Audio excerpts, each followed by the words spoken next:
Hi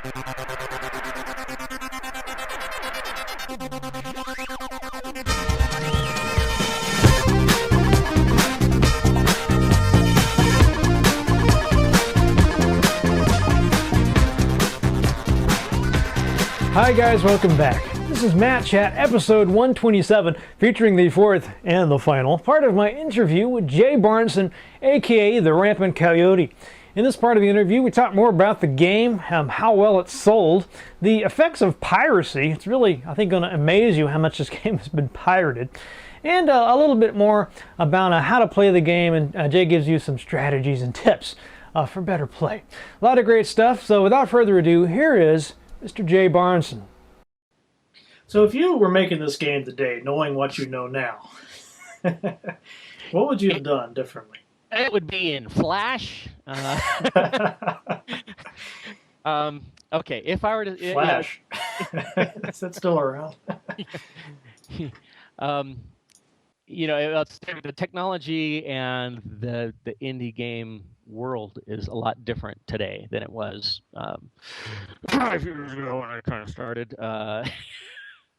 It's different. I would going with the technology. I mean, it's like, okay, if I was restricted to the technology and the tools and the market as it existed back when I started versus what it is now. If I were starting today, there's a lot of things. I don't know if I'd do a 3D game again, especially that first-person perspective, because you have to deal with so much stuff like level of detail. It's, I want to have these really, really dense scenes with lots of, like the opening hall in Frayed Knights, where there's lots of, chests that you can, and boxes you can click on, and lots of interactivity and really, really dense environment. When you make a world or a level that's not just one dungeon, and you want people to be able to go around, you've got things that are way off over here, and there's things that exist right really close to you, and it has to look good both at a distance and close up. But if you try and display everything, you're going to end up at 2 frames a second. It's going to be awful. It's just not going to work. And so there's a lot of stuff you have to do with level of detail and different ways of organizing your data. It's a lot of extra work, and sometimes I'm really not sure, though this is the type of game I wanted to do, you do have to ask yourself, is this really worth it? I don't know, there's just a lot of stuff with doing a 3D first-person perspective game that's just very, maybe more work than it was worth. It might have been better for me to do something in 2D or a different perspective. There's lots of second guessing of myself. I've got something that's different and it's unique, and maybe that's contributing to its success. I don't know what success there is, but there's different tools. One of the things that wasn't, I didn't expect really at the time when I started was the iPhone. I mean, the iPhone kind of came about while I was in development. iPhone, iPad, which is now, that's a very, very big market, and they don't have this type of game very much. I think, Vogel's finally got his latest game on there, which is a big deal. And it's done very well. From what I've heard him say, I don't have any secret society indie knowledge on that or anything like that. But so I would probably work with a different engine. I've been experimenting lately with Unity. That's a lot of fun, and it's multi-platform, works a lot. You can get on iOS and so forth. The other thing I would probably have done differently is I probably would have scoped the game smaller, even smaller than I did. There's an awful lot I put into it, and you get just to a certain point where it's just a matter of pride to get everything that you want in there. But I probably would have scoped it smaller and done something, gotten rid of some of the excesses that I went to with this game, with the bazillion spells and feats and everything, and probably done something a bit simpler and easier to control. And that would be my advice to everyone. And once again, do as I say, not as I do. I broke a lot of my rules with this one, and that's why it took me so long to get the dang thing out. Well, speaking of success, I I don't know what kind. I mean, how are the sales doing? I'm sort of curious about that. Have you made the the $6,500 back? I did actually the first I was really excited and I since talked to a lot of successful indie game developers, very professional indie game developers, and they tell me that yeah I probably should have expected things to go a little more like they did. I expected the sales curve to be a lot more gentle than it was. Instead, I got huge spike. I mean, the first couple of days, I'm like, quit the day job. This is great. And then you just watch the sales plummet, and get down to much more moderate levels. And it's like, okay, well, yeah, I'm not quitting the day job anytime soon. This is nice supplemental. My wife and I had a little celebration when it finally broke even, and it's been kind of trickling along since. And there's more stuff. I mean, you get mentioned in a big area or big magazine or something like that. You get the bump in sales, and so it based on what I've talked to people. It's for a game, an indie RPG. It's doing okay, but it's not something that it's more something of a great. I can afford to keep making these games and don't have to worry quite so much about dipping into my daughter's education fund anymore. But it's not like I'm going to be able to, suddenly open up my own studio and go, full-time indie or anything like that. It's pretty much okay, well, I've got bandwidth covered now, and I can maybe afford to actually pay my artists a little closer to what they're worth. But yeah, if we were to break it down into, I haven't lost money on it. If we were to break it down, I think I would have made like 2 cents an hour on the time Oh in wow, this thing. So yeah, it's not exactly labor the of love. yeah, it's if you're going to be an indie, don't go into it for the money. I mean, you have the success stories, and they're great, and I love those success stories too. And hopefully you can be one. Hopefully I can be one. And I take this. It is successful. I'm very excited that sales have been doing as well as they did. My previous indie game, well, let's just say I blew away the lifetime sales of my previous game in the first day of Frayed Knights. So that's nice. Um, but so it's a modest success, and I'd like to see more. But yeah, don't go into it for the money, because indie game developers, it's not a fast track to wealth and fame. Yeah, you were saying earlier that the game has been a real hit on torrent sites and all Oh kinds of gosh, pirates. I mean, it's just it sort of blows my mind. It's an indie game. What are these? What I are they know. thinking? I I did this very deliberately. I mean, the licensing scheme I did for it. If you followed me on Twitter, I've got a very choice opinions about draconian DRM schemes like the mainstream guys are doing now, where if you lose your internet access, get cut off from your game, which I think is I mean, you and I are both retro gamers. Yeah, I hate I that stuff. Yeah. I know. I play games where companies that don't even exist anymore. I mean, most half the games I play, if it's if they're a mainstream game, I can almost guarantee you it's a game that's 5 years or more old. um, and I think if these games had the copy protection schemes, the DRM that the modern games have, I wouldn't be able to play these. They would be lost forever until you basically hack it. And I had this experience. I remember, Wing Commander was a game that totally probably changed my life, made me the turkey that I am today. But I remember finally I couldn't find my documentation for it when I'd reinstalled it, way back when, and I hadn't played it in a while. I wanted to play it, and I realized I didn't have the documentation. And it had been long enough that I didn't have the answers to the copy protection questions memorized anymore. And so I was really struggling, and I finally ended up having to download a crack for it, and which felt very skeevy to me. But I downloaded the crack and I put it in and realized I could bypass that copy protection question. And that's when it dawned on me that holy cow, these pirates who have not paid good money, and I bought all of the Wing Commander games when they were brand new. I paid full price. I paid hundreds of dollars on my Wing Commander collection. They had a superior product. than I did, and I realized that that doing just the dumb lookup thing at the beginning of the game that kind of sucked, and I realized how much I enjoyed not having to do that.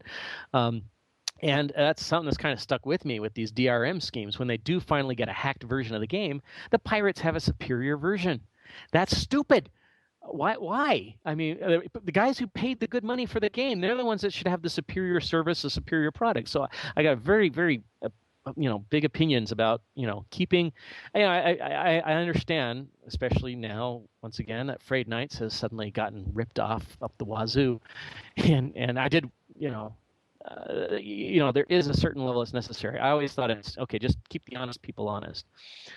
And it's kind of disheartening. But yeah, I did see that, sales started to spike with another really good review that I'd gotten, and sales have been starting to get pretty steady. It leveled out at a rate that I felt was really exciting to me. I'm like, okay, if this does this kind of sales forever, of course it won't. Shoot, after 3 of these games, I could, well, maybe not go full time still, but I don't know, maybe. And then the pirate versions came out, and overnight I saw my sales just plummet. And there may not have been a causal relationship there, or much of a causal relationship there, but suddenly seeing the sales go down from a nice little stream to a trickle overnight, just coinciding with the pirate versions going all over the internet.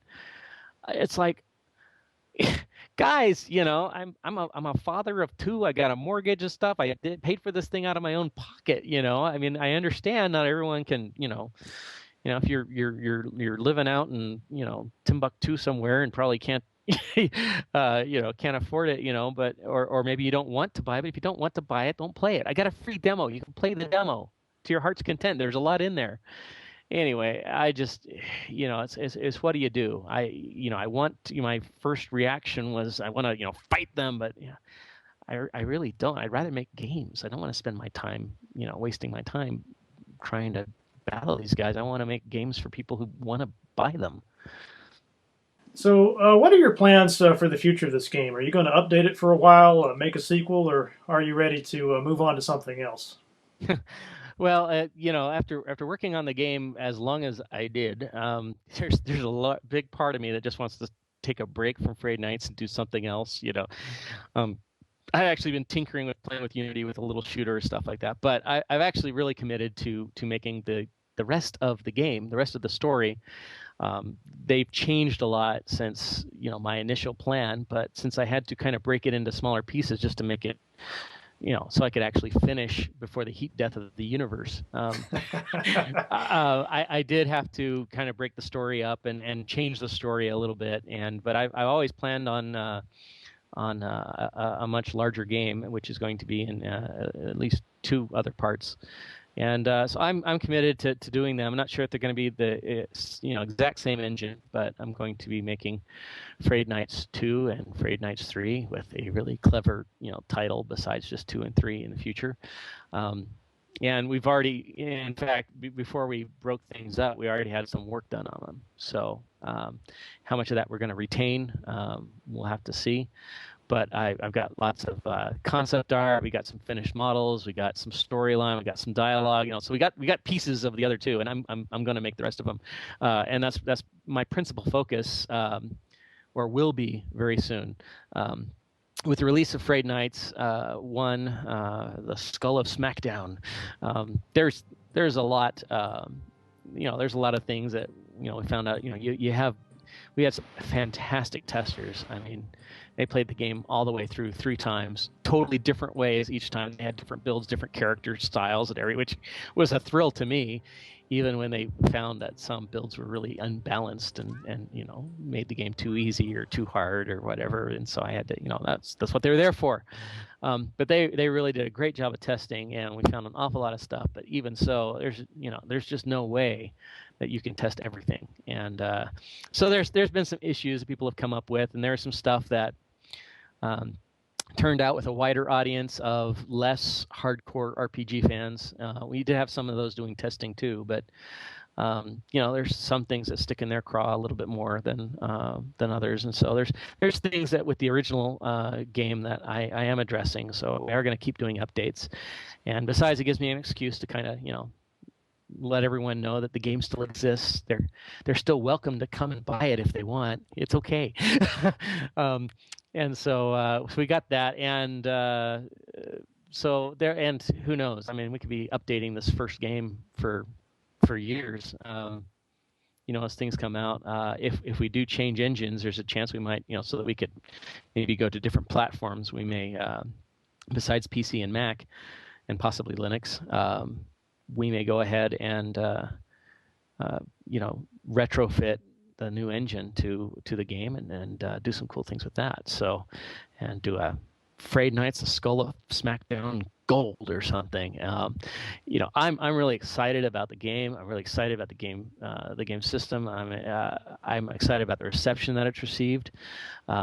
It's really, from my very modest expectations, it did manage to blow those away, and I'm thrilled. So many people love the game, and just hearing people talking about it. I mean, there's the big passion for me as a game developer is I want people to play my game, and hearing them play it, and hearing the stories that are evolving and how they approach different things, and everything that's really exciting to me. And so I love it. It's a wonderful experience, and I'm anxious to continue it and continue with the story. And I really love these characters. So there will be more Frayed Knights and updates to Frayed Knights going on in the future. But it will also be very nice to experiment with some other things. I mentioned, there was a game that I really wanted to do before Frayed Knights that I had to put on the shelf until I kind of develop my chops a little more and give it the justice. And so I'd like to come back to it someday. And there's some other ideas that I've had since then. As one of the things being a game developer, an indie game developer, people are always like, "Oh, I got this idea for a game," and it's like, okay, these indies, they're not hurting for ideas. I mean, the biggest problem is, okay, my life, the average, male lifetime is to 80 or something like that. I don't know if there's enough years for me to develop all the ideas I want to do. So it's exciting. It's fun. There's a lot I want to do, but we'll see where Frayed Knights takes me and where the game system takes me. This has been a great ride. All right, Jay, I have a very important psychological question for you. So, as a designer of CRPGs, why rats? Don't you like my rats? I have been told by multiple people that I have the best rat quest in a CRPG of all time, and I believe them. I want to believe them. Why rats? The main reason is the obvious, is that they are relatively pathetic and easy to kill, and you want to give the player something. I don't know if you're trying to put the player in their place and say, you just got killed by a rat. I know. A giant rat has killed you. Yeah, it's, the RPGs are about progression, about going from, it's like the fairy tale or the Joseph Campbell, hero thing. You got to start from nothing, and you end up being the big hero that brings stuff back home and delivers a village and area, whatever. But you have to start out. In fact, I heard it's the difference between fairy tale and myth. Generally, myth, the main character starts out blessed, and a lot of RPGs do that too, but but still you start out as you were the son of the gods or something, and always destined for great things. But the fairy tales, which probably I think resonate more with us in our Western culture here, the fairy tales is always about the unlikely hero, the scullery maid, the poor little girl with the evil stepmother who ends up becoming the princess, or the guy who somehow, becomes the hero. It's more of a, I think, especially with Western culture, the social leveling that's taken place. We believe that anyone, the American dream, anyone can go from nothing and become successful, and maybe the giant rats are there just to start us out feeling as pathetic and puny as possible, so that when we achieve the greatness that is our eventual destiny, we'll be able to see how far we went. And otherwise, I think it's just, very, very uncreative designers. It's probably more what it's all about. It was in the monster manual. It was one of the easiest monsters that was least likely to kill off a character in the first shot at first level, because at first level in D&D, everything could kill you by breathing on you. And so I think they just kind of cribbed from that. But that's probably a more likely answer. But I like my fairy tale and mythology. That's great. Mythological heroes are better. All right, Jay. So just to wrap up here, I have one last question for you. Do you have any tips for people that are just starting to play? Any strategy guides or tactics they should think about? Probably by the time this comes out, we'll already have a strategy guide out for the game. I wanted to release it at the same time as the game, but being just one guy, things got out of control. But anyway, there is a strategy guide that's going to be available for free. So anyone can, grab it, download it, even if you don't own the game. And it's not just a walkthrough. It actually has strategy and tips and, character builds and in-character world stuff. So I'm kind of excited about it. And, it's nothing too fancy, but I'm pretty happy. So there is that, that you'll be able to look at. But biggest tips in the game. The one thing is the very first dungeon, and this was deliberate on my part, and I've second guessed myself about it several times. The first dungeon was kind of designed to teach you the rules of the game, how to, so that you don't have to go back to the inn to heal up whenever you're hurt. To take advantage of drama stars, to take advantage of the potions and everything. And it's designed to teach you this, and it teaches you this by not letting you go back to the inn and do all this stuff, which actually made the opening dungeon a little harder than I really anticipated it being. So, some tips there, which are given to you in the game, but reiterating. While you're given the option to auto heal when you rest, as a convenience factor, it's not necessarily very efficient. Your guy may be casting bigger healing spells than he needs to heal someone up 2 health points. There may be, anyway, it's just not very efficient. And every turn that you spend resting, you're not sleeping, you're, catching a breather and doing maintenance. Every extra turn that you spend there is an extra turn that the monsters can catch up to you. So, do not do that in the first dungeon. If you can all help it, learn to do it manually. Then later, when you have the luxury of auto-healing, you can auto-heal. When you rest, it was actually a peculiarity of the code when I first wrote it, and that I decided to keep, and I still have it in there because it's a feature. Move out of line of sight from as many angles as possible, especially the 4 cardinal directions. I think it might actually be 8 that you have to worry about. But what happens is when the monsters are potentially coming to attack you, whether they are regular patrols walking through the halls, or if they are the random encounters, they do line of sight checks on you to see if they see you or not. And if you are nice and hidden behind some boxes or something, and so there's limited places that the creatures can do it, they try like 2 or 3 different angles and then they give up. So that is actually a safer way to rest in the game than just resting out in the middle of a patrol route. In the middle of a hall or in the middle of a right open air space is a bit more dangerous. So do that. Use spell stones. Use sleep spells. Sleep spells are extremely useful in Frayed Knights, just as they were in D&D and stuff. Maybe a little too powerful, but sleep spells are your friend. To try and plan out, there's some feats that as you develop them, that they are enhanced by other feats, like the Fade skill, which becomes better as your luck improves and as you get a couple of other things, auto fade and dirty fighting.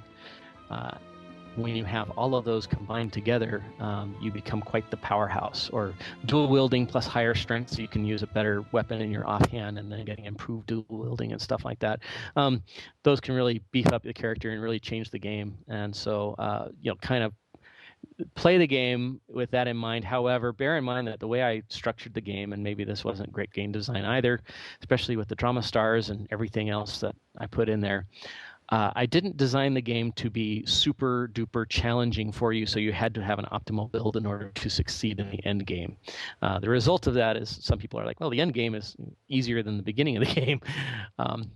If you do a very good build, the end, and you spend a lot of time, make sure you max out your level, it's going to be a pretty, not too challenging at the end.